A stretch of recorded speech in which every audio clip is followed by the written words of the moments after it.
ईद कुर्बा के दूसरे रोज भी घर घर दावतों का एहतमाम। खवातीन ने किचन का महाज संभाल लिया। चटखारेदार पकवानों की खुशबू महकने लगी।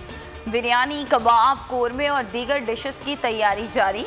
मेहमानों का इंतजार। नमकीन ईद पर मीठे का भी खास एहतमाम।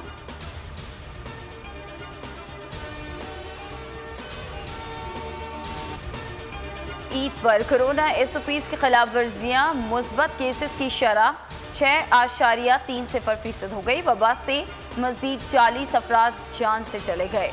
अमवात की तादाद 22,928 हो गई। मुल्क में ईद की एक रोज़ की छुट्टी के बाद कोरोना वैक्सीनेशन सेंटर्स खुल गए। कराची में एक्सपो सेंटर में भी वैक्सीनेशन जारी। तमाम वैक्सीन्स दस्तयाब।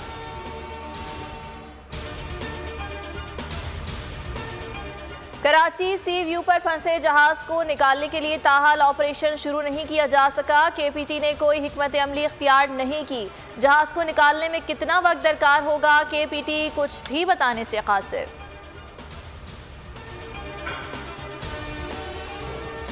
खलीज बंगाल में बनने वाला हवा का कम दबाव कल भारत से सिंध में दाखिल होगा। कराची और हैदराबाद समेत कई शहरों में गरज चमक के साथ बारिश का इम्कान। सक्खर में रात भर बरसने वाले बादलों से जलथल एक हो गया। मरियम कॉलोनी में कई मकानात की दीवारें मुनहदम। खातून जाम बहक, 7 अफराद जख्मी हुए। तार टूटने से मुतादिद इलाकों में बिजली की फरहमी मुअत्तल। चल्लास और गिरतलवा में तीसरे रोज़ भी वक्फे से बारिश। खैबर पख्तूनख्वा में 4 रोज़ की बारिश और सैलाब। 14 जिंदगियां निकल गया।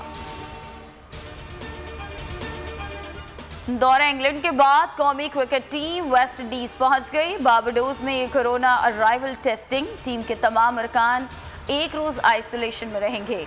23 जुलाई से ट्रेनिंग सेशंस का आगाज होगा। दौरे में 5 T20, 2 टेस्ट मैचेस शामिल। पहला T20 27 जुलाई को खेला जाएगा।